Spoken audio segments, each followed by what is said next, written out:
Good evening to everyone tuning in and rocking with MossBurgh, as well as the guest that I have for us. One of the guys, one of the homies. He's not really a guest when he's on the show because he's part of the crew, but it feels like he a guest the way we converse and go back and forth, as well as all the other guys when you in the building and on the show with MossBurgh. So I appreciate everyone tuning in and appreciate you for joining me this evening post game sports. How's it going this evening? Ready for what Yeah, if Wednesday?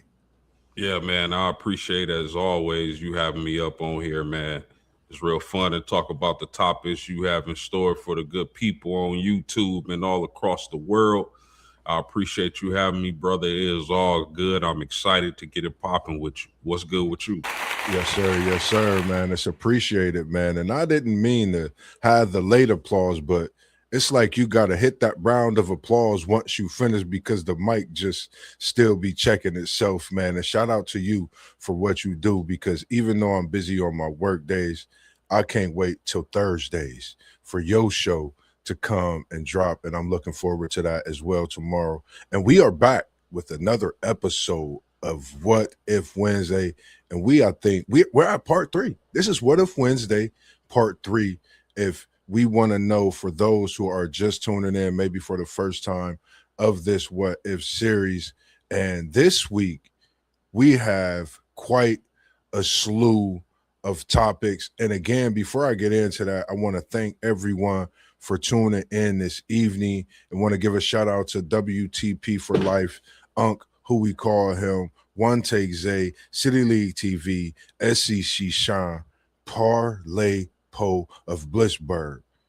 I'm going to take my hat off, just a tad bit, but, I can't wait to see you, to hug you, dap you up. Go Blue to me is a blue bud. Your boys got a national championship in basketball after a few years of football, man. Excellence, excellence, excellence. And between both of those programs posts, which is crazy.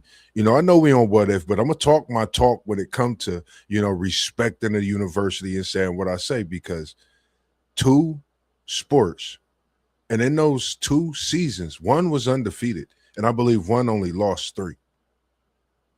That's something special when you think about it in the sports world.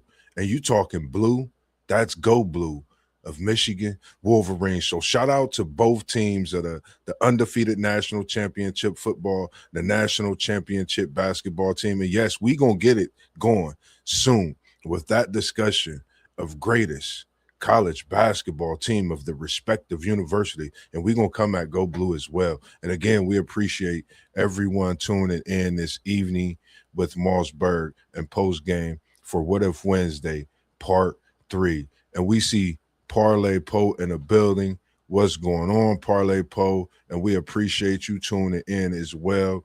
And we have Micaiah. Can you say, ooh, whoop? Yes, indeed. If that's the way you wanted it, there you go. And we are going to get started this evening post game. Any thoughts before we get in? Because my ankles is biting based on the topic and the players that we got coming in. As many ankles that they done nabbed in their careers, respectively. But we also got a big man, and we'll get to that. Anything you want to say to the people before we get into these topics tonight on this What If Part 3 this evening?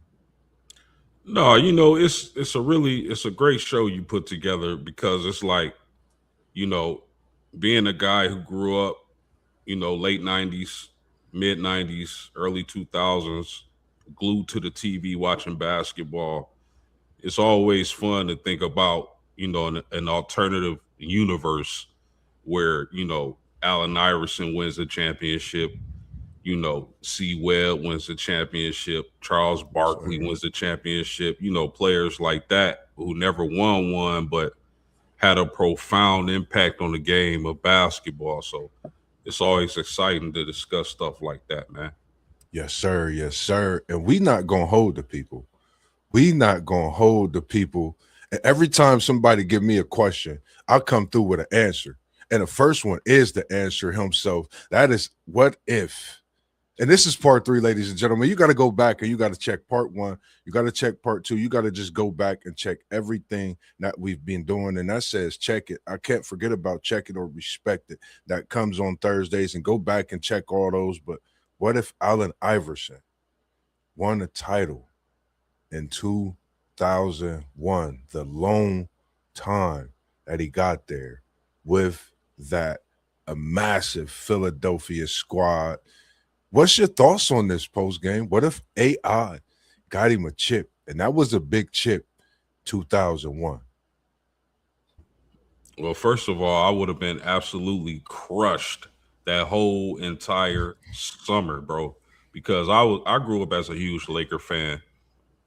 I I gotta start with this, man, before I get into AI. That year, the Lakers, that probably was the best team I've seen outside of the Chicago Bulls. But that playoff run that the Lakers were on that year, that was the most devastating, the most dominant postseason run I still have ever seen in my life. Yeah. Uh, man, who I don't even know what people in the chat talking about, but let me stay focused here, man. Um, the way they swept the San Antonio Spurs that year, the way they swept the Sacramento Kings this year, made Yeah. easy work of the Trailblazers. That Laker team was an absolute juggernaut. And outside of Scottie Pippen and Michael Jordan, Shaq and Kobe, greatest duo of all time. So respect to that team. But had Not Allen Iverson, go not ahead. to not to cut you off. I like the fact that you were speaking on what you were speaking on the Lakers post. We gonna come right back to this.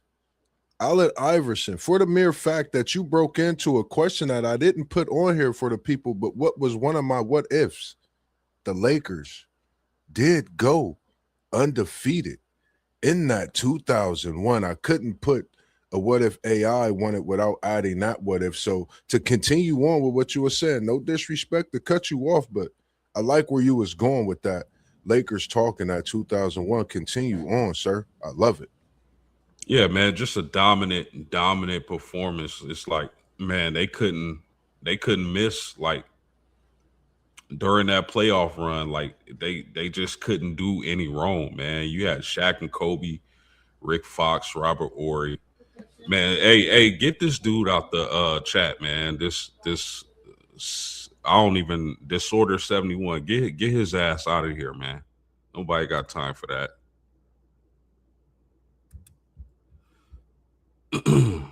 But anyway, um, cause it's like, bro, Allen Iverson, you gotta think, man. If you the majority of people aren't even 6 foot, right? So Allen Iverson had like the youth, he had the culture on chokehold, like his influence, man, his influence, like man, hey Moss, you gotta get these people out the chat, bro. You gotta get these some weirdos in the chat. You gotta get them out of here, brother. These some straight weirdos. I banned dude, but anyway, I don't know how people have time to do stuff like that. But anyway, you here for good sports content, and that's what it's gonna be. Y'all can keep all that weird stuff. I don't know. Go to another channel with that weird stuff. But anyway, like Allen Iverson's influence on the culture, and like you gotta think, most people playing basketball aren't over 6 foot. I know Allen Iverson is rated. They say he's 6 foot. I have a hard time believing he was even 6 foot, bro. Uh, I can't hear you, but I mean the influence Allen Iverson had on the culture at that time was similar to what Steph Curry's prime was, and the Yeah. influence he had. And I think it's because if you're a smaller guard, like a lot of guards that I played against and with, 5'5", 5'4", it's easier to relate to a smaller player in the NBA. So Yeah. that's one of the reasons why I think Allen Iverson was so influential during that time. But Man, you gotta think about that team, bro. Like Alden Iverson, I believe he averaged like 30 plus points that year. They didn't have a player on that team that didn't average more than 12 over 12 points, bro. Yeah, Are you kidding me? That team didn't have a player outside of Allen Iverson that averaged over 12 points per game. Now, the thing that made that team go is that they were a defensive juggernaut. You got Dikembe Mutombo in there, Eric Snow, McKee, guys like that, Tyrone Hill. These yeah, guys wouldn't averaging over 12 points. And he led this team to the NBA championship against one of the most dominant teams in NBA history. right. Now, had Allen Iverson won that championship again, I would have been heartbroken that whole summer. Yeah, Probably when it came out my room. But anyway, they beat the Toronto Raptors, they beat the Milwaukee Bucks. Now I think they beat the Pacers in that year in the yeah, Eastern Conference playoffs. yeah. You Hmm. know, I can vividly remember that series because I'm not gonna front. I was rooting against them against the teams they were playing. I like Vince Carter back then. Vince Yeah. Carter missed some big shots in that series. Hmm. Uh, the Milwaukee Bucks were Ray Allen. They were able to beat that team. So first of all, it would have been a hell of a run if Man. he was able to do that, and then you parlay that with them taking out Shaq and Kobe Lakers. It would have been an all-time historical run, bro. Yeah, And I can't even imagine how big Allen Iverson, how bigger he would have been, because he was always as big as you can get during yeah, that point. yeah. Like Totally. the crossover, the cornrows, the swagger, the shoes. I know you had a pair of those. Oh I yeah, I had a couple. definitely, I definitely had the black and gold answers. The black and gold answers were sweet, man. But it just would have took him to another, shot him to another stratosphere. Mhm. Uh, it- man, his influence was already on fleek mode, man. I don't know how much bigger you could have got, but definitely adding a championship and the style he would have added a championship, knocking off those Lakers. Yeah, And Coach Brown, man, that was just a defensive team, man. Like definitely. that, to only have really one scoring threat and to have all the rest of the guys bought in on the defensive end of the floor, Yeah, like that was a coaching virtuoso by Coach Brown, and I give him a lot of credit. He's definitely one of the better coaches of all time, in my opinion. But man, I don't know how like bigger Allen Iverson could have got because I always thought he was humongous. He just influenced all the basketball players, all the guards that I was around back in the day. So man, if he would have won that chip, Moss, man, I don't know. Maybe he would have been able to run for president and win. man. You said it. I think you said when you talk about a city of Philadelphia, respect is respect. Allen Iverson could have ran for president in that city with a title in his hand, which is crazy to me. You know, when we think of when we talk about what if these things, and when I say crazy is because we think about those things. We didn't think about them then, but we think about them now when we have some of these things in discussions and seeing how much he's an icon today, to that city, still to that team, where he grew up in VA, so many more. But when it comes to if Allen Iverson would have been able to take down a Shaquille O'Neal, who was averaging a couple points more than him, that season in the playoffs. It was like Shaq was ousting him of what he did during the season. Like, I can oust your scoring title and go above you. And what Cole was doing, rest in peace to the great Bean, the legendary, the Hall of Famer, the GOAT himself as well. And, a supporting cast, Ori, Fox, Fisher, even Brian Shaw. I mean, it was so many players that propelled that team, but it would have been like David taking down Goliath. And they mentioned that many times in that first game. And I think for me, the difference maker was Allen Iverson being 6'7", as they say, for me in that game one that they won. And I think he gave it his all. He kept and continued to each game after that. But I think up until that point to the season, his team was like, man, this is a tougher task than what I think. I think it would have been legendary. I think probably top two, if not top greatest point guard of all time. And he played point guard, shooting guard, and we just spoke on a guard last week about this same position with the what if. So it's a lot of things that could have happened, in this time, and as we still speak on the what if. And for me, having Matumbo leading the league defensively, but the crazy thing about this, the Lakers and the Sixers had the same identical record post. And for me, I think they just ran into a team that had Kobe and Shaq.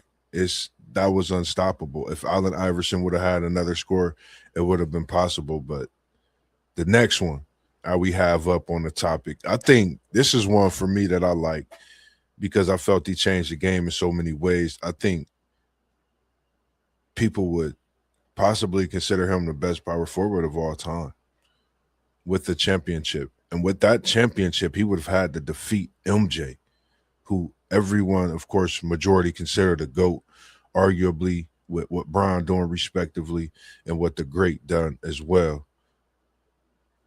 Barkley winning a ring. What's your thoughts on this post game? Sir Chuck, Mr. March Madness himself, the man that I just love what he do and how he's, like an icon in basketball, Hall of Famer, the whole nine, man. What's your thoughts on Chuck if he was able to win the title? Just, I mean, before I get to Chuck, man, I want to say one more thing about the Iverson thing, if you don't mind, bro. Nah, you good. Uh, You good. Man, listen, when they won game one in LA, because you got to remember back then the playoff format was 2-3-2. So the Yeah. Lakers had two at home, then three in Philly, and then finish out the two in LA. Like when they won game one, bro, I was devastated. Back then you thinking like, man, there's no way this dude is gonna beat the Lakers single handedly. Like, there's no way he can be this better than Kobe. There's no way he can be this better than Shaq. They eventually got in the form and figured out how to beat the Philadelphia 76ers, winning four straight after that upset win in LA, pretty much single handedly by Allen Iverson. I mean, like I said, great defensive team overall. They have some Yeah. really good defensive players, but man, that to have a guy like that was truly unbelievable. Now, getting to Charles Barkley, bro, it's like, man, Charles was amazing. Like a lot of people, especially younger people, they don't understand. Like that dude was like 6'4", 6'5", like playing power Man. forward, like rebounding, like dunking on people, Yeah. like posting people up on the low block, man, turning that shoulder. Like Yeah. they don't understand how impressive that was.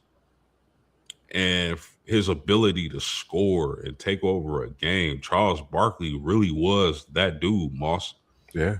I as I agree. know you know that. Yes. Yes. But Yes. for the younger viewers who don't know, Charles Barkley was that dude on the block. Athletic, big, strong, and undersized. When you talk about the traditional power forwards of the game, I thought he was better than Malone. Hmm. Malone 6'9", Charles Barkley 6'4", 6'5". I thought Yeah. he was better than Carl Malone, bro. But if he would have won a title, first of all, Moss, Shaq wouldn't have any comebacks on their show against Yeah. Charles Barkley because that seems to be his biggest comeback is You you didn't don't get a know ring. anything about winning championships. Google me. Yeah. You never won. How can you tell us about winning a championship? You Right. don't have any championships. Yeah. It's hilarious. It's the funniest thing ever when he go after Chuck, man, and Chuck go after him. But For he sure. definitely wouldn't be able to use those lines when it comes to winning championships. But man, I felt like, man, if Charles Barkley was able to get a chip, we talking about 10.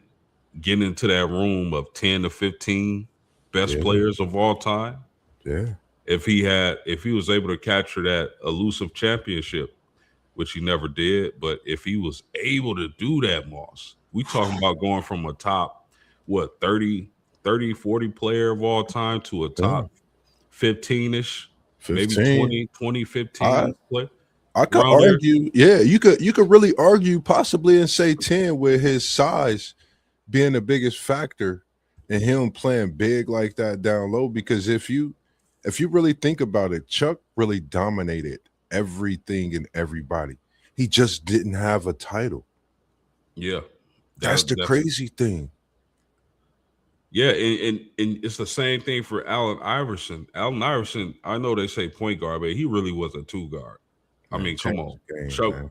Charles Bart, it's the same thing with those two. They were undersized for their position, but they dominated it.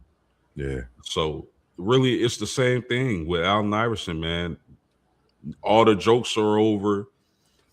Well, I don't think people joke with Allen Iverson, but talking Charles Barkley, all the jokes are over. You never won one. You know, that regret of maybe if I did this, or maybe if I went and played here instead of going to Phoenix, maybe this happens. You know, yeah, all that regret.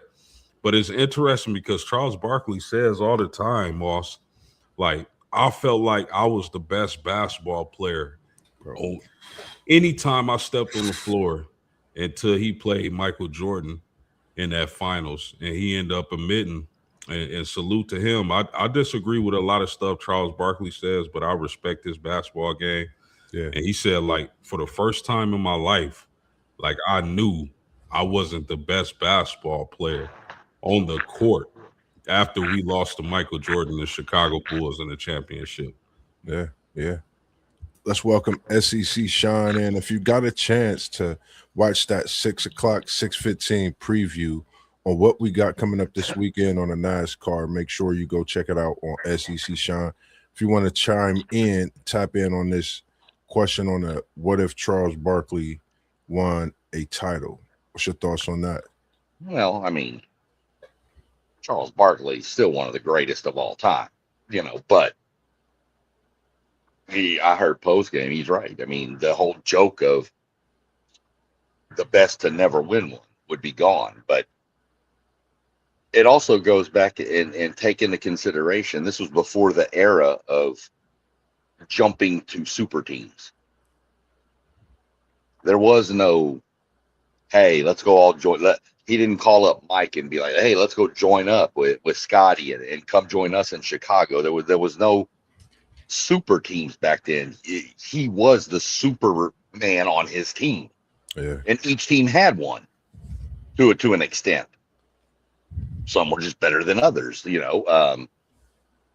So, you give Charles credit. Yeah, I mean, it'd have been neat for him to win a title, but he was still considered one of the best players to ever play this game. And, take into consideration that he was always told he was too short to play in the NBA.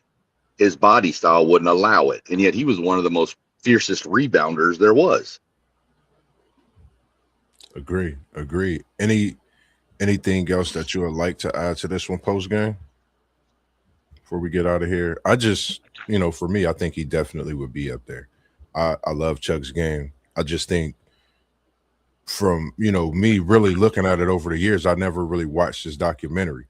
So I think about a month ago, I watched his documentary and really watched, his growth, from him being a young man, all the way up and people, you know, asking him so many different questions to where he's just himself. He's just going out here playing a game that he loved.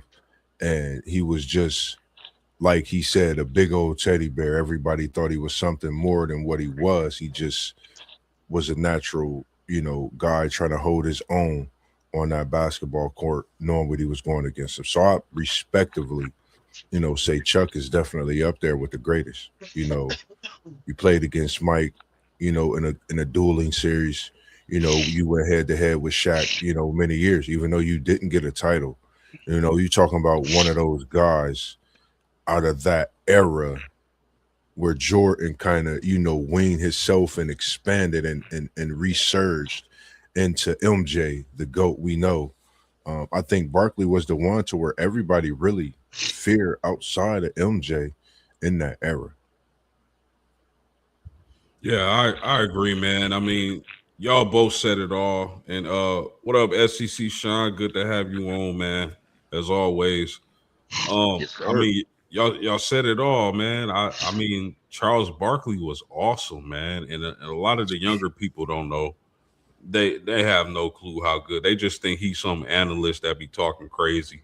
You Yeah, feel me? But he's not. Charles Barkley was really like that, man. He Yeah, had game. Well, Like they're I go ahead. I was going to tell you they're not wrong on him speaking crazy as an analyst either, though. So Oh, no doubt, no doubt, no doubt, no doubt about that. But man, I love Sir Charles's game. The what they call the mound round of rebound, big something like mouth. that. Yeah, Yeah, big yeah, mouth, big time. that's where I stole Angel Reese's nickname from, man. I call her Pretty Brown Rebound. But Love it, man. definitely, man, Chuck, he got that championship. He would have definitely moved in another room when you talk about he's already an all-time great. Don't get me wrong, but Yeah, there's different rooms when you talk about all-time greats. for sure. yep, So 100%. we're gonna switch gears a little bit. I decided to, I know I've been posting quite a few different images and different ways. Last week I did post one and I popped out for part two and it had Roy Jones on there. It had a QB on there. We're gonna get to that too, but we stepping into the boxing ring and speaking on a very interesting what if. To me, I'm 43, the Sugar Ray of our time. And, that leads me into this next question. If you know, you know. What if Roy Jones didn't lose part two versus Antonio Tarver, which brings us here for part three on What If Wednesday as well? So I left it there for part two to bring it to your attention this week on part three. And when you think about this Roy Jones, you had a fight with, Ruiz, and then you had the Tarver, and he could have set himself up and left legendary, um, left as arguably, I would say, one of the greatest to ever put on the gloves of in a boxing ring.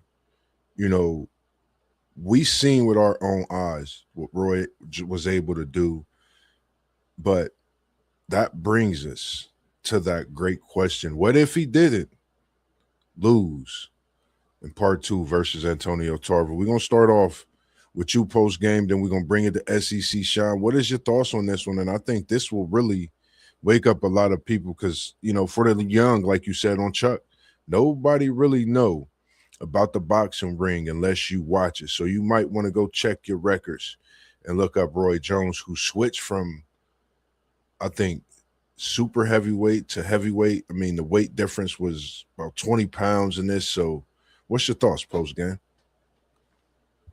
I mean, man, Captain Hook, Roy Jones Jr. was a specimen. He was amazing. He was really exciting to watch. Like nobody brought it like Roy Jones Jr. did, man, in his prime. Um, you mentioned the weight. I All think right, one y'all of the got me. yes, sir. Okay, I hold on a think second. I gotta get this changed. I got a problem with my computer real quick. Go ahead, post. yeah, I think the mistake that Roy Jones Jr. made, like back in the day, is that he was switching weight classes like we switch socks. Yeah, I think that was a big mistake because I think he overestimated like going up in weight and then draining your body to get down to another weight class. I think that was the big mistake he made. So we'll start there. But had Roy Jones retired undefeated because the losses kind of made him like, okay, this dude can be touched. You know what I mean? Before he was losing, it felt like Roy Jones Jr. couldn't be touched. And another issue with Roy Jones is that, and I hate saying this because I respect and love Roy Jones Jr. so much, man. That dude was just a legend. He was different. But the thing is, like and I'm gonna compare him to Floyd Mayweather as he got older, Roy Jones as he got older. The difference was, to me, is that Roy Jones Jr. relied on his athleticism, to school people. When you get older and you start losing some of that athleticism, what do you now have to lean on as compared to Floyd Mayweather as he got older and his hands got more brittle? Like, he relied on his defense, his IQ. Roy Jones always relied on his athleticism and Yeah. that hook. You feel me? So when that feet ain't moving as quick as it used to do, now you not so much invincible. But had Roy Jones Jr. retired undefeated and won those fights with Tarver, bro, there's no question in my mind that he would be on the Mount Rushmore of boxers ever. Like, some people still have him in that regard. I don't think as many. If he Yeah. had went undefeated and had that cloak of I'm invincible still remain and tied to his name, I think it would be a lot different. But man, had that man was bad, man. Had he retired undefeated, he would be definitely on the Mount Rushmore. I agree. What's your thoughts, SEC Sean, on this one? Roy Jones Jr. Let me throw a quick apology to everybody. I switched over to the computer and forgot that YouTube was still playing the show, so I was getting double echo and feedback. So if anybody heard any double echoes coming from me for a second, I apologize, but I've got that closed now, so we're good. But these are always weird for me because I used to be into boxing, and then I got away from it. Boxing just became too rigged for me. It almost felt like. And I know I'm not alone in that and I know a lot of people disagree with it, and that's fine. That's why we have sports, because we got to agree to disagree on certain things. Yeah. Roy Jones to me is on the Mount Rushmore, though. He is on there due to, he was considered by many to be one of, if not at his time, at his peak, the best pound for pound fighter out there. Post, you're exactly right. He was just athletic. He could outlast you. He didn't necessarily have to knock you out, but he was going to be stronger in the later rounds, and you weren't. And you're spot on with like you said, with Mayweather. Mayweather is so much more tactical that in his older years, it's easier to win fights. Not that it's easy to win one. Don't take that wrong, but it's easier to win one when you don't get hit. Yeah, there you go. The IQ. You hear about it in football. He's got a football IQ, basketball IQ. He has a boxing IQ that is probably unmatched of anything we've seen. Had Roy Jones, the losses, I mean, I get it, the loss to Tarver and stuff, but to me, back then, if I'm not mistaken, and correct me, but I think I'm right on this, he was the boxer from the U.S. that was pretty much stripped of the medal because they gave it to some other South Korean or something. Well, wasn't that Roy Jones in the Olympics? They got pretty much screwed. Yeah, that happened to multiple USA boxers, though. Right. Yeah. Right. But I remember it happening to him, and it was huge. It was massively controversial.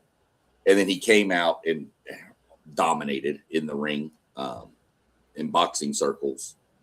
And to me, it brought a lot of eyes at a time when boxing kind of needed it. You had a lot of eyes on it when Tyson was rolling, and then it kind of slipped away a little bit. And then Roy Jones kind of brought it back. And then Mayweather kind of carried it on. So Pacquiao was there too. But to me, boxing needed Roy Jones, and that's why I have him on the Mount Rushmore. I think he brought more attention to the sport of boxing at a time when boxing needed attention. I like it. I think, for me, it's good to see Parlay Poe as well in the chat. And he had a comment in there, which a lot of people seen, with this fight as being, a draw, questionable. He said he lost the first one too. And, for me as being an onlooker, I instantly thought that it would be a part two, in this fight. And for myself, I was like, I think this is probably the dangerous fight, to go into, knowing that first one was kind of questionable. And as well, for me, what if? I think you're talking about the greatest, arguably, we still have Floyd being people's choice, but I think Roy Jones would have, been at the top of that list, without a doubt. That's just my thought when it comes to that as well. For me, my next what if, I'm just going to snag into this one, not with the homer. I seen a Bengals fan in here. Shout out to you.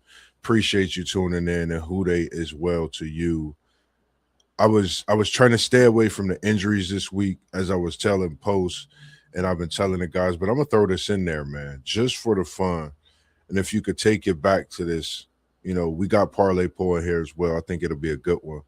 What if Carson Palmer did not get hurt in that game? That I think, as a Bengal fan, it's a game you never forget, as a Bengal fan. And if you're just a football fan, I think, at times it's something you think about all the time. But what if Carson Palmer didn't have his injury early in his career, but I think that was where he really was taking it to the next level? What's your thoughts on that? And I'm going to come to you first, SEC Sean. What if Carson Palmer did not have that injury? Well, I mean, this is kind of a tricky one because I can name a few times where I could say this about my Bengals. Back in the Super Bowl against San Francisco when Tim Crumright broke his leg, things like that. There's all kinds of. But as far as Palmer goes, I think because back then, okay, let me put it this way. If that injury was happened today, if he came out and he was in the draft this year, whatever, and that injury happens, he's in a much better place due to the medical science and technology we have nowadays. I think it kind of derailed his career. He had a serviceable career in the NFL. I don't think he was what he could have been. And I'll be honest, that's my fear with Joe Burrow. Now Joe has the better medical teams around him and stuff, but to me, Carson Palmer was the savior for the Bengals back then. That's how we looked at it. I mean, he was the next quarterback after, pretty much the next one you hung your hat on after Boomer left.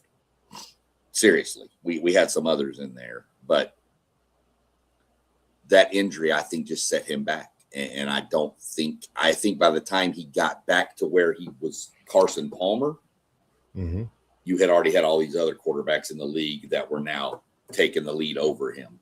And he turned into, I hate to say, a serviceable backup because he was a starter still, but he was never the Carson Palmer we expected him to be. 100%. Oh, listen, man. I was watching Carson Palmer back at USC. He was a hell of a quarterback, and unfortunately for me, pretty much won the Heisman by shredding Notre Dame to pieces that year. Oh my goodness, man! My goodness, he was on fire. Listen, man, if Carson Palmer doesn't get injured in that game, I believe it was the Steelers, right? Where he took the Yeah. low hit. Him and Ocho Cinco go down as one of the greatest quarterback receiver duels in history. I'm pretty sure. I think SEC Shine pretty much said it, but I'm pretty sure we weren't able to get the best out of Carson Palmer due to his injury. And like he said, like the medicine isn't what it is, the technology isn't what it is today. Carson Palmer was like coming into the NFL, like he was like that prospect. Like Yeah. he was that golden boy, golden arm, California, USC Heisman winner. I think he would have shredded a lot of records and possibly would have got a Super Bowl, man. Like I said, him and Ocho Cinco probably would have went down as one of the top, five wide receiver quarterback duels in history, man. Yeah, yeah. I totally agree with you both. I think also to add to that, you know, being a Bengals fan, for me, like you said, it was like, a savior coming. Oh my gosh, we got a great quarterback. Not seeing a quarterback in a Bengals uniform since a Boomer Esiason. Really being back there and you feel that could lead your team. For me, it was devastating. I cried. I cried real tears, not just as a fan, just watching it happen to him as a player, knowing that, he got to go home and live life, as well. But for me, like you said, Ocho, Carson, probably one of the best duos we'll ever see. The possibility of Cincinnati having a Super Bowl and that curse being gone, which I'm looking forward to this year. But one thing that I love about this for if we think about it, USC and their quarterbacks, it seemed like Carson Palmer came out. And if you see the quarterbacks after Carson Palmer, it seemed like USC has been a university that's getting quarterbacks in the NFL, along with other universities, but they seem to have these quarterbacks with those, arms that, has some skill. We see what Sam Darnold has done. And in his time at USC, guess whom they compare him to? Carson Palmer. Earlier in his career, Carson Palmer. So, I think USC, you could look at them and say this is a factory. Just give these guys some time. We see the potential in them as well. And, unfortunate, as Parlay Poe said, unfortunately, it's a lot of what ifs like this. Very serviceable QB. We appreciate you tuning in this evening, Parlay Poe. And once again, if you got any comments on Go Blue, please leave them in the comments and give the flowers to Parlay Poe and his Go Blue squad, who, when I say they put on the show for the NCAA World this season, they put on the show, and you got to respect that. And I don't know, just like I said, man, just appreciate the university, and not to mention, I'm glad you in here, Parlay Poe, because y'all got a Frozen Four that's tipping off tonight at about probably right about now. What was that? 8:30. So shout out to your Go Blue Michigan Wolverines in that Frozen Final Four, the Frozen Four as they call it, man. Shout out to what they're doing, and just me, I'm gonna throw it out there, man. They're blue blood. Before they talk about Michigan being a blue blood, you heard it from MossBurgh. If they haven't said it, but I'm gonna say it. They are blue blood. Just my opinion. They say North Carolina not. I'm gonna say Michigan could be opening the door and walking right on in and putting themselves right where they need to be. As for, anything else, is there any, just before we get into the next one, anyone if that could come off the top of anyone's head? I'm gonna start with you, Post, then I'm gonna come to you, Shine. Anything that you could think about that we could tap into off the top of your head, maybe? Yeah. I mean, we can go all night with what ifs, bro. We can stream to about 5 a.m. on the what ifs alone, dog. Yes, sir. Uh but I mean, one for me would be what would have happened if Peyton Manning never had the neck injury? Like and stayed with the Colts. Like how would his career would have ended? I know he went to Denver and they were really successful. I mean, he still got the passing touchdown record to this day from that team. I believe it was his second year that he set that record, but he had a heck of a receiving core there, and he was just on fire. Like with the injury, you saw his arm talent like decrease, plummet a little bit, but he was so intelligent as a quarterback that he was able to lead them to a Super Bowl. I'm not taking away from that defense, because that defense all time. But for your quarterback to essentially not be able to pass downfield and only have his mind to really lead that offense, like, I still think that was incredible. I know his stats fell off, but during that Super Bowl run, but man, to have a quarterback that intelligent, that was an amazing feat. But what if he never got the neck injury and stayed in Indianapolis? That's a great one to think about. Definitely. I like Well, that. so Go ahead, throw SEC, another one, Sean. Indianapolis. What if Andrew Luck just doesn't up and retire? Ooh. Yeah. I mean, be real. I mean, Y'all getting in there tonight. does I Indy love it. win more Super? I mean, come on. I mean, he was. I know he had dealt with some injuries and stuff, but he was still technically in the prime, and he just walked away. So I mean, there's another. What if just for your Colts? That's just one team. Yeah, I We mean, could do. Go ahead. That's a dynasty for you. You talking about, just respectively, you talking about the passing of the torch right here. You talking about the passing of the torch in an organization in that time where, knowing what Brady was doing in NFL. I see your questions coming in. I appreciate you, Brother Barnley. We're going to get to that as well post-game, because that's why I had that FSU logo. And we going from part 2 and bringing it in to part 3, as you've seen the Roy Jones, you've seen the Carson Palmer. And I appreciate this. And as I was getting back to it, the dynasty, because you have a Peyton Manning in an era where they thought Brady was the greatest. And one time during that streak, and I still felt that I like Peyton Manning because of what he was able to do. And post-game, being the coach, being in that backyard, bending air in South Bend, knowing what they were going through, that would have been special. It would have been a torch passed on to, I would say, Manning pushing Luck to continue on what was built, and having Luck in that short career, I think we would have seen something special. And Indy, and you talking about how Brady had just those years in New England, you talking about, I mean, a century and some in Indy that could be going on, and even passing it to Daniel Jones.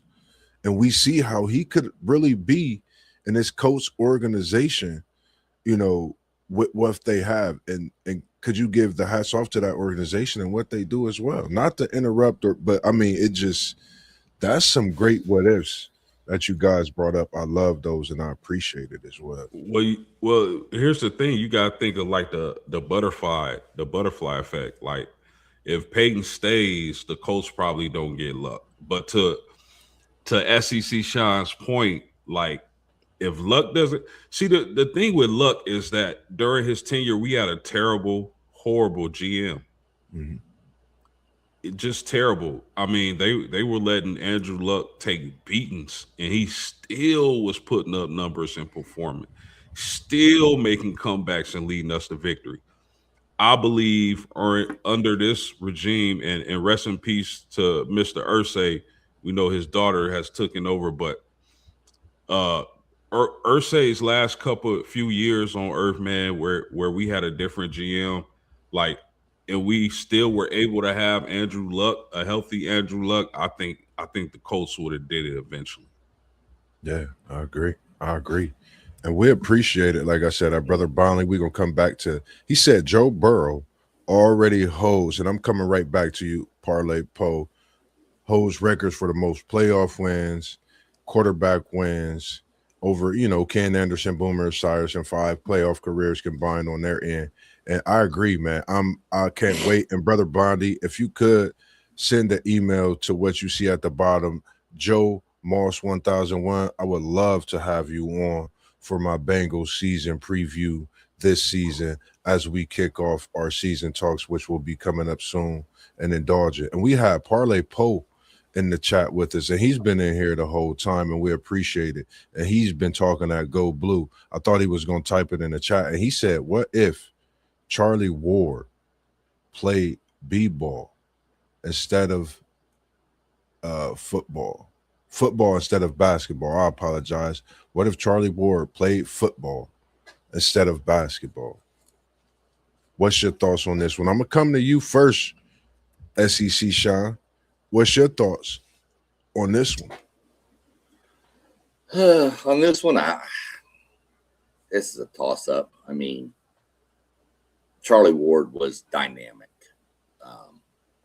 at both of these. Quick little story about Charlie Ward. I actually had dinner with Charlie Ward at a Golden Corral in College Station, Texas. Shout out Golden Corral. Y'all can sponsor us if you want.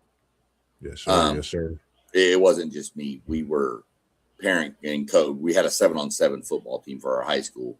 We were at the state tournament in College Station, and so was the team he coached.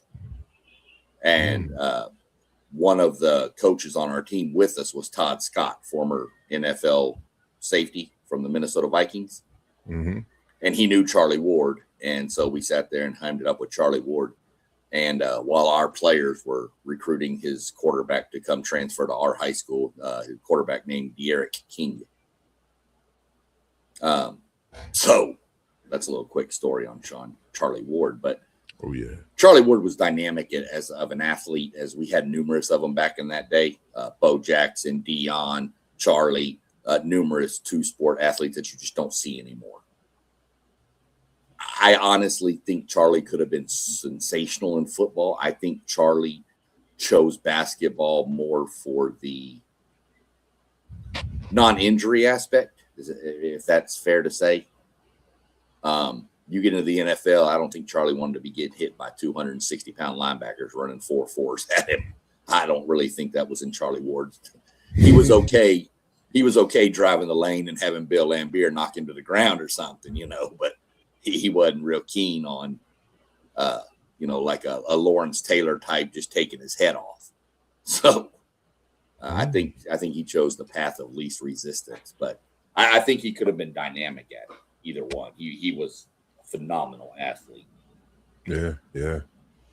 I agree. I think the thing about it was Charlie Ward was probably ahead of his time when you talk about football. Basketball, and that's probably why he chose to take the basketball direction, as SEC Sean just articulated, which I 100% agree with. I mean, you talking about a Heisman winner. I think he would have been great in the NFL. The only problem is does he even play? I know Charlie Ward is a little smallish when you talk about quarterback, so I think he made the best decision for him. But my man, Brother Blondie, what if Jerry Jones didn't fire Jimmy Johnson? That's a hell of a question. Real quick, Post. I like that too. And I think, it's crazy because he would have got picked to the Kansas City Chiefs possibly. So could Charlie Ward have been that guy that now, guess what? We seeing and seeing the new level of what Charlie Ward could have been doing years ago and what Mahomes has done for the Chiefs. I'm going to leave it at that and we can come back to it. What was you talking to him about post-game? Go ahead with it. Real quick before we jump onto that one, Post, because that's a big one I want to hit too. Yeah. But another thing on this whole Charlie Ward thing, you are dead right there. He was ahead of his time. That was not the quarterback that people drafted back then. He would have been asked to go to wide receiver, kick return. He was not going to be a quarterback. I'm not saying he couldn't have. I'm saying he wasn't going to be a quarterback in the NFL in that era. Oh, exactly. Special. Man. I wonder if him and Mahomes could sit down for a talk and just, man. No, because Moss, if you talking because you got to think, when was this? Like 90 what? That was back in I believe 1990, because I Was it 94, 92, 93, 94. somewhere in that range? 92, 93. He would have been a backup to Joe Montana, bro. Yeah, bro. See, now if you talking, you know, art right now, he probably been a first overall pick. But Mm-hmm. you talking 93, you know, I just think he made the right decision, you know. Yeah, Yeah. that would have been. That's a great. I love that question though, because like that's something I never thought about, and you think about, like you said, the Charlie Ward, and for him to go do basketball, and for it to would have been to the Kansas City Chiefs, and now we see a Mahomes who's doing what he's doing, winning Super Bowls, building that dynasty in Kansas City, and doing some of the same things that we seen, Charlie Ward do at Florida State and become that Heisman Trophy winner, which we already know. He still holds that record, Heisman Trophy. But you going and getting drafted, doing your dirty work for the New York Knickerbockers, respectively. And major feats there. So, shout out to Charlie Ward and his career and what he did from the University of Florida State on now, who he was raised by, is, the whole nine, man, as well as everyone else and what you do that we come across and we mention your name in these sports talks. We appreciate it. As you you could go ahead and handle this one, Post. I seen you in there rapping with Brother Blondie, and we appreciate you tuning in this evening, Brother Blondie, with your great comments and this great question that the guys will tap into. What's your thoughts? You could go ahead on this one, Post game. No, because it's like I know of quite a few Dallas Cowboy fans, and one thing they always talk about is that, you know, they got some disdain for Jerry Jones on how he handled the Jimmy Johnson situation. Like maybe it was some jealousy. They didn't want him bigger than Jerry, little petty stuff like that. But man, if they keep Jerry Jones, because I believe they won one after Jerry Jones, right? Yeah. But had they kept Jerry Jones, Jimmy Johnson, I mean, man, could they have went like multiple more years in a row in the Super Bowl? Because Man. the team was intact, man. They had an overwhelming offensive line. Of course, Emmitt Smith, Michael Irvin, Troy Aikman. Those guys are just legendary players. Now I know that what's my man name? Michael Irvin, suffered the devastating injury or whatever. But man, I just like Jimmy Johnson. I believe he would have kept that organization in the Super Bowl conversation for years to come. That's a hell of a question, my man. Yeah, yeah. What's your thoughts on this one, SEC Shine? This is America's team, and this is, I think it, man, this something special, crazy. Being from the great state of Texas. Yeah. You back then you were, well, even before you had one of two options. You were a Cowboy fan or an Oilers fan. I was always a Bengal fan first and foremost, but Dallas used to be my second team, and it wasn't a bad choice because they went on that run in the 90s with Jimmy John. You're rooting for a Super Bowl champion. Super Bowl champ, yeah. and they won 3 and 4 years. And the third one was with Barry Switzer. Now, I could have coached that team. In fact, we're going to put it this way. Ray Charles could have coached that team, and they were going to win the Super Bowl. Okay? Barry Switzer was just a figurehead on that. That's all he was. He did not have to do anything. Troy Aikman ran that offense, and you had a defense that was just ferocious. Yeah. So I can tell you, I flipped, and I became a Texans fan and left the Cowboys alone when Jerry Jones did that, because that showed me that you're either Jerry Jones or you're nobody in his mind. The Cowboys were garbage when Jerry Jones bought them.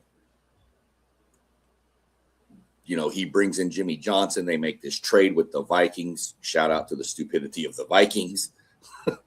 But it revamped that whole roster.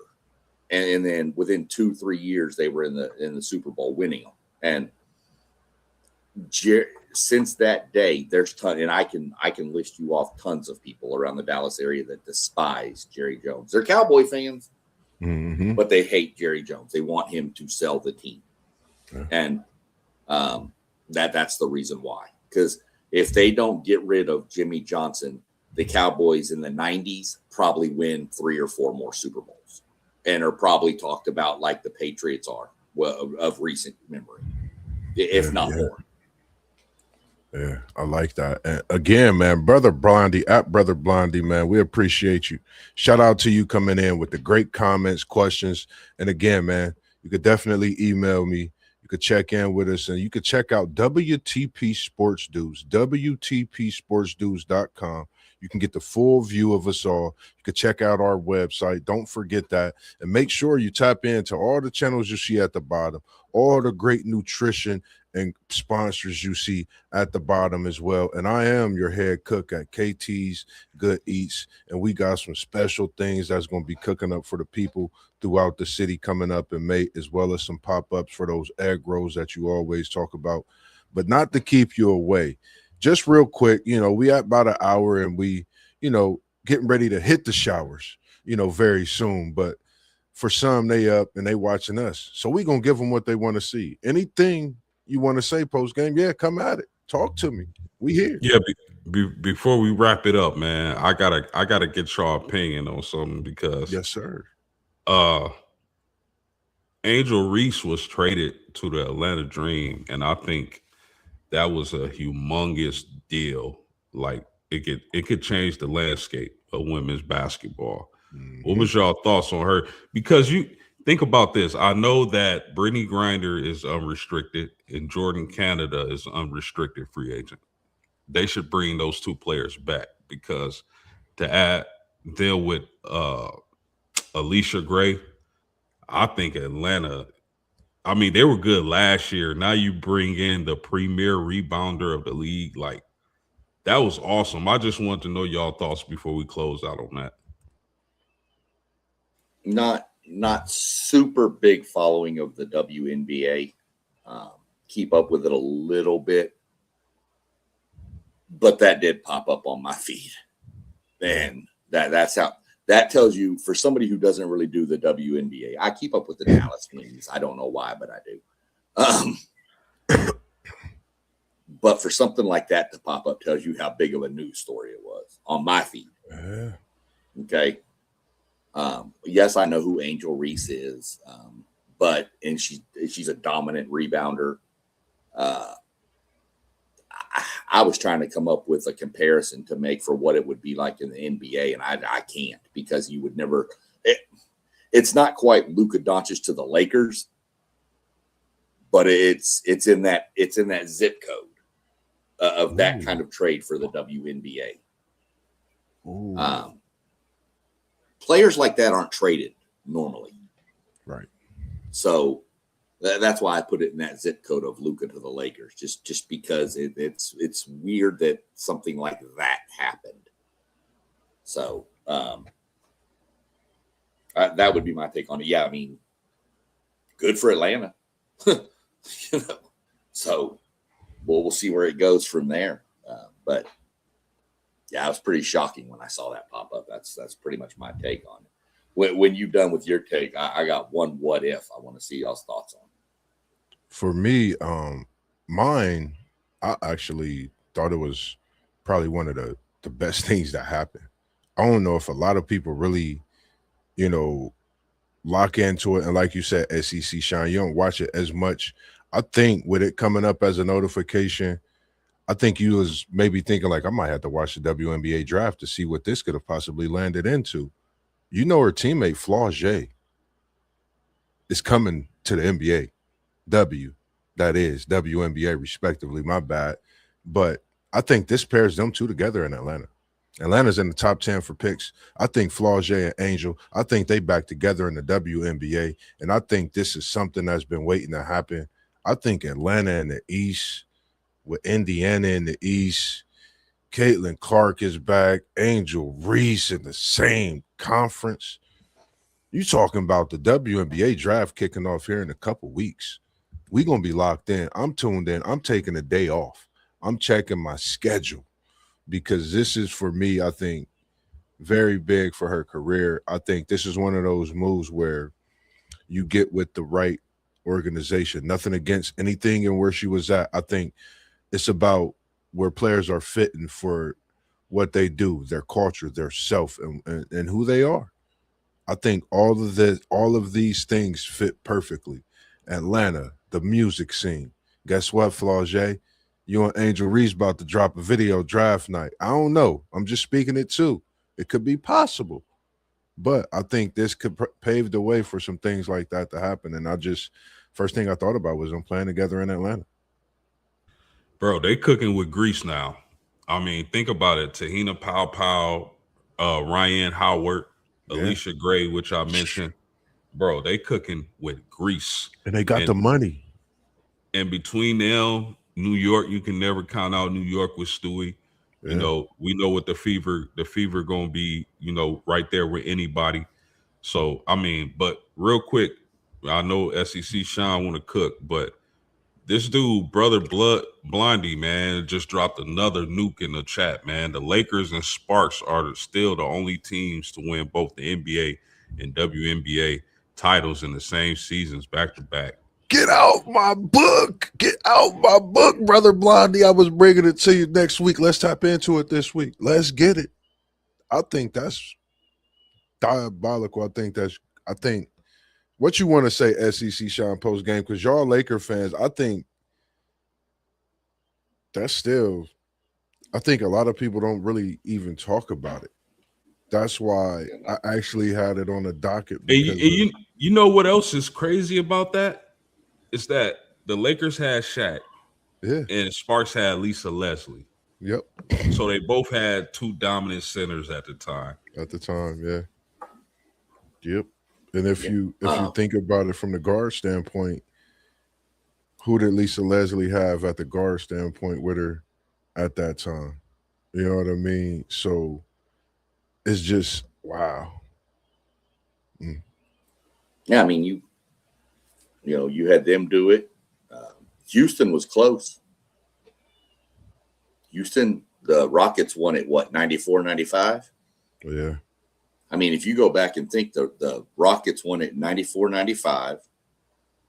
And then the now coming back Houston Comets went on a four-peat, 97, 98, 99, 2000. So the city of Houston actually won 6 titles in a row in basketball, across different, classifications. But the Comets are coming back though. So yeah. I know the city of Houston's excited about that. They've been wanting the Comets back for a long time. Yeah, if it's up to me, they never would have went anywhere, man. Right. That was the original dynasty of the WNBA.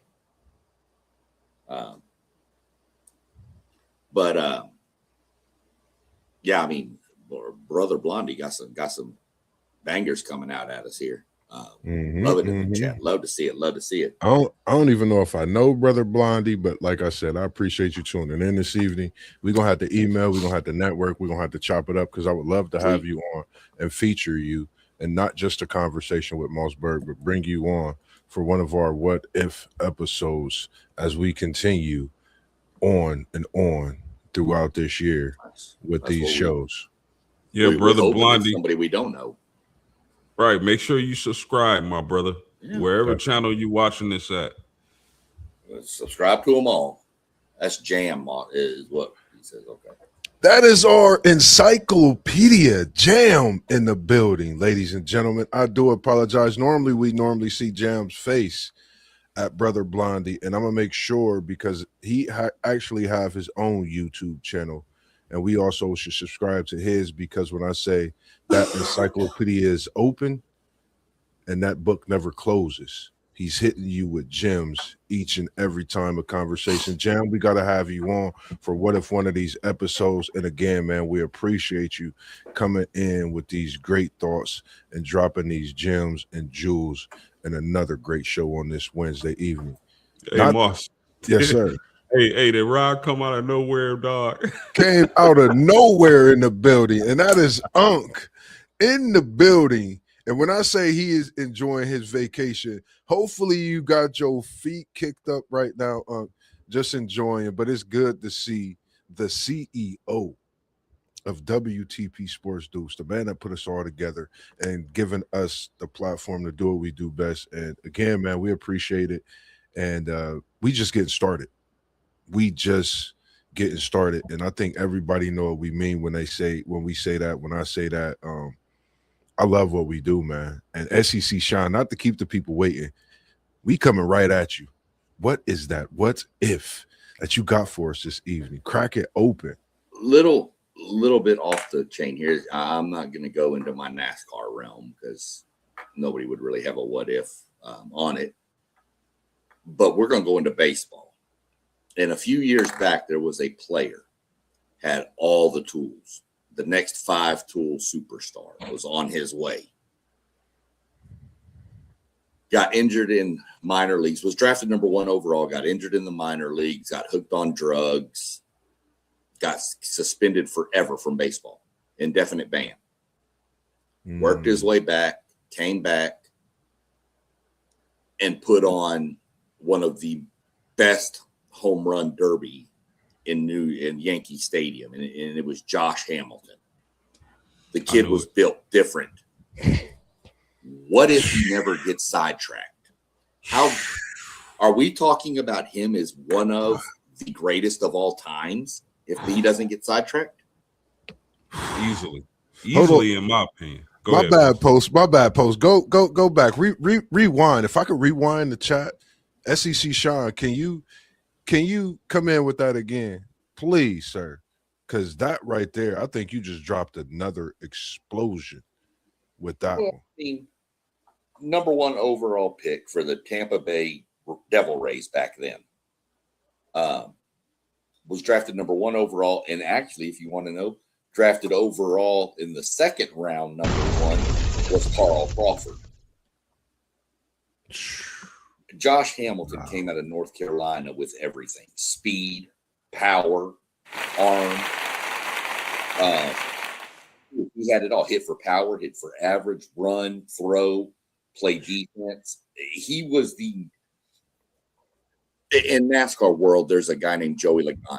And when he was 16, people called him the next best thing since sliced bread. That became his nickname. Josh Hamilton was above sliced bread.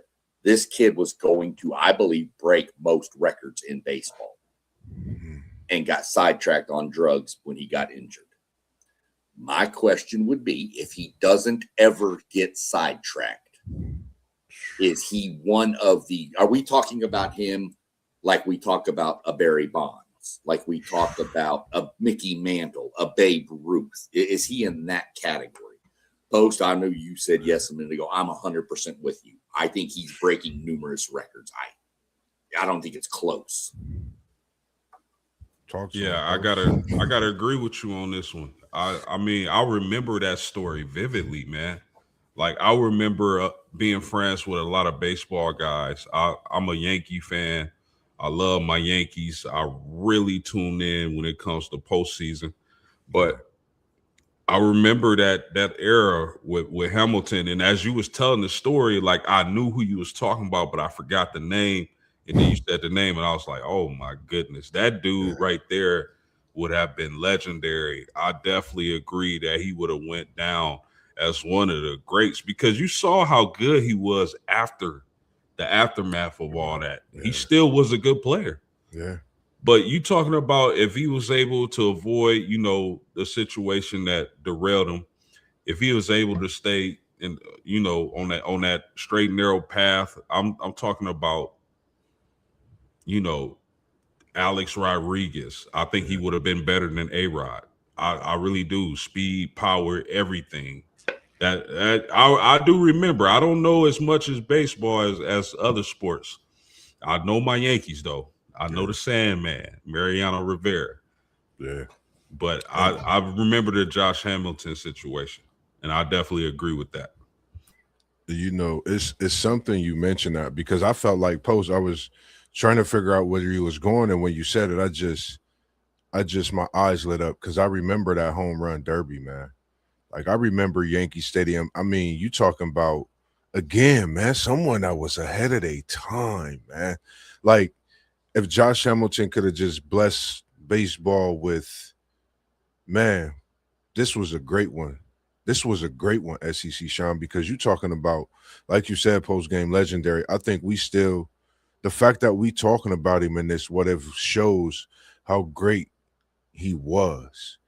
And when you seeing the slugger, I thought about Babe Ruth, Mickey Mantle. You doing this in the Bronx, slugging at bat. You think of these guys. You don't think about nobody else when he's batting the ball. You forget it's Hamilton with the first name Josh. So, you know, for me, this is, I think you're talking about a legend. I think you're talking about someone that's just above and beyond baseball before we, you know, officially seen some of these balk sluggers and what we see today. Josh Hamilton was him. Great one. And Unc said, go ahead. I saw that. I was going to hit on that in a second, but as a Rangers fan, which I know that's going to tick off your uncle over there, being an Astros fan, and I'm a Rangers fan, it seems like he just hates every team I like. Man, on the opposite side of the fence. And that's fine. That's whatever. I mean, somebody's got to be right and somebody's got to be wrong. I hate that you're wrong, Rob, but it's cool.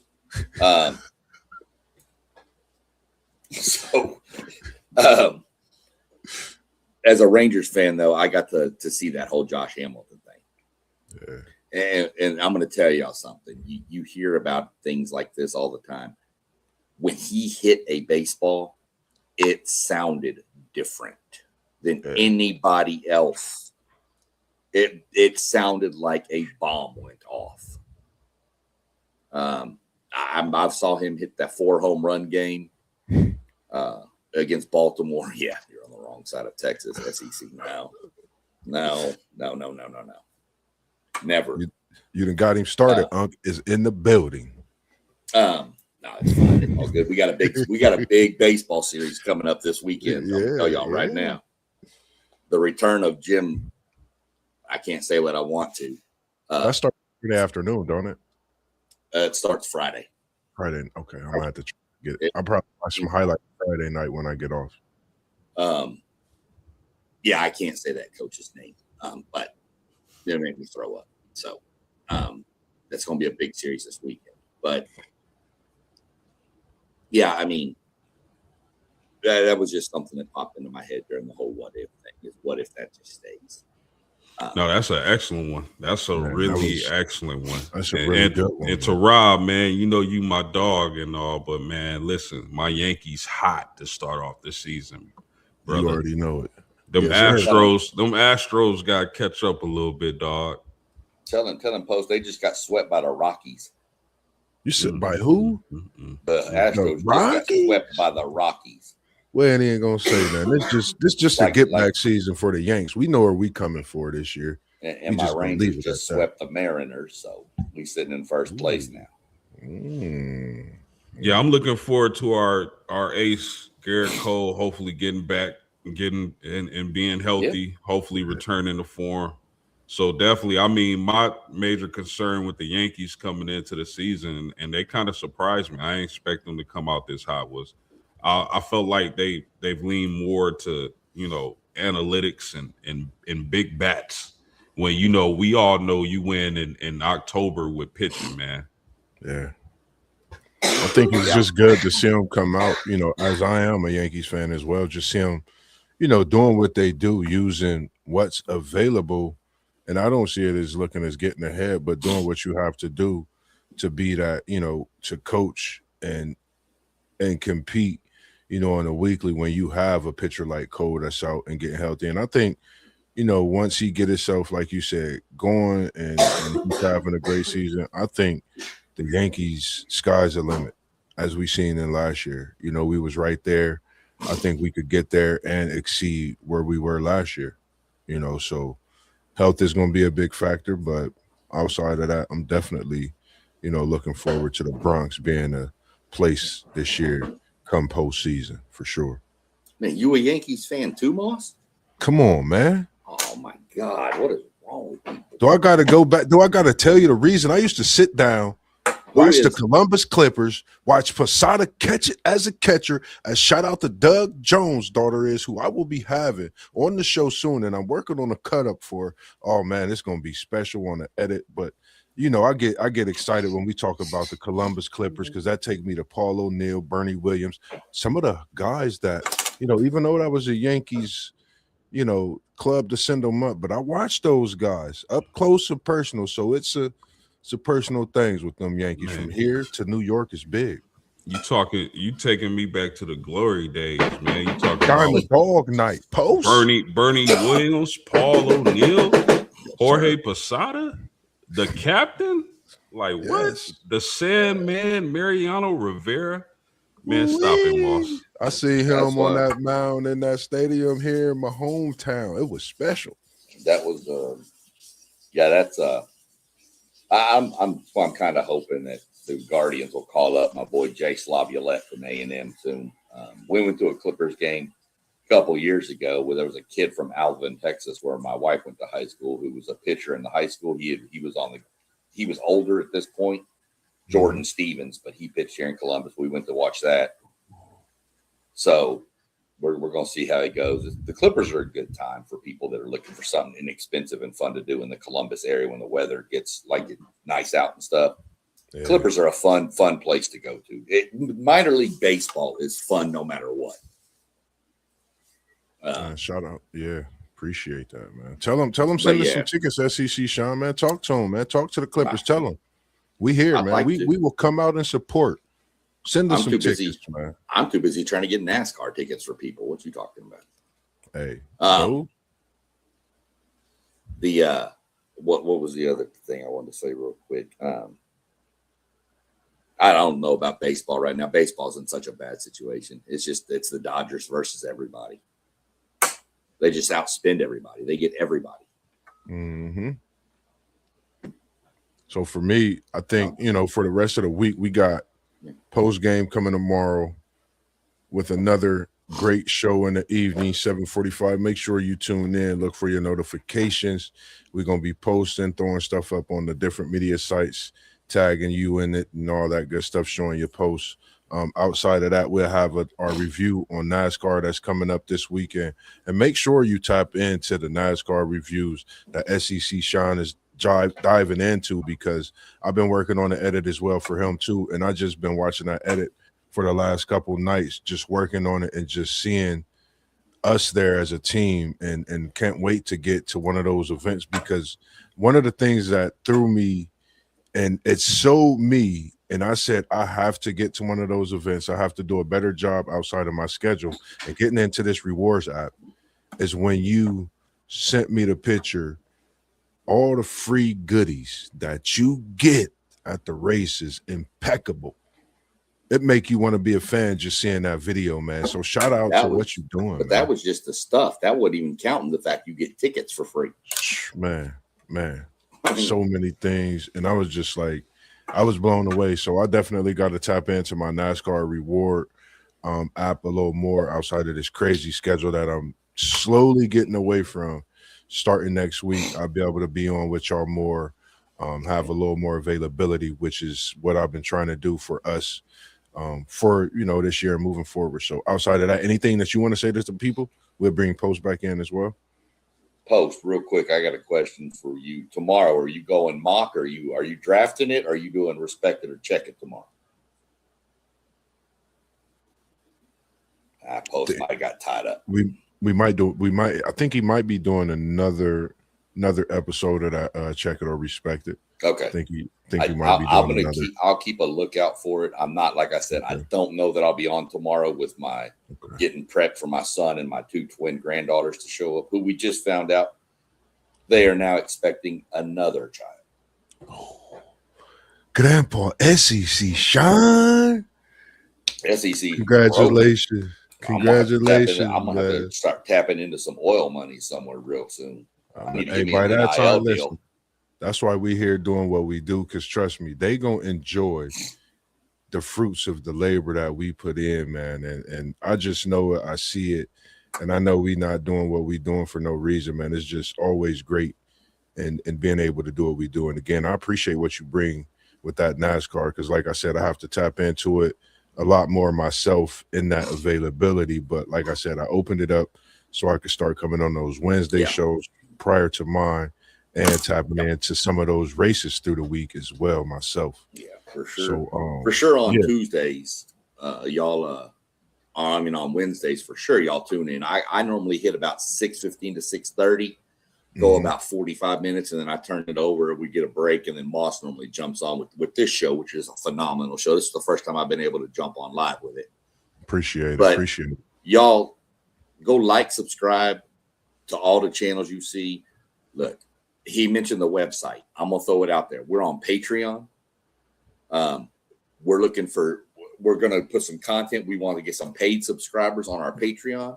We're going to start having giveaways. What we get in from the subscriptions, we give back. Okay. We're on Patreon. I'm on TikTok. I'm on Instagram. I'm on YouTube. I'm on Patreon myself. Moss is got Instagram, TikTok, YouTube. I don't know what else you got going, but we're trying to get out to as many people as we can. And look, it's not all about money for us. It's not what it's about. We love sports. We love chopping it up. Anything that comes from it, we will give back to the people who support us. So, yes, sir. Yes, sir. Like I said, I got $25 worth. If I can get $25 on my Patreon, I'm going to send somebody a piece of sheet metal signed by the Wood Brothers race team. It's that easy. So, y'all follow, like, subscribe, hit the notification bell to all of us. Tune in when you can.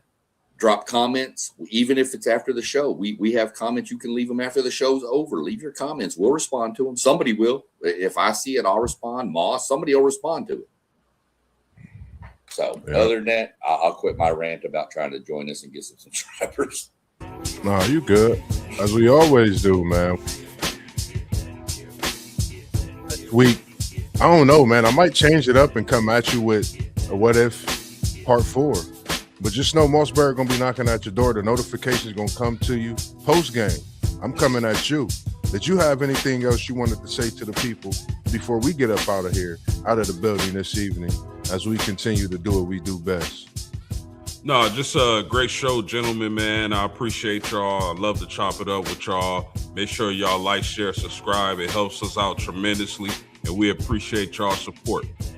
Yes, and don't forget, tomorrow night, 7:45, man, we bringing y'all another one. We got Respect It or Check It. Make sure y'all tune in, man. Yes, sir.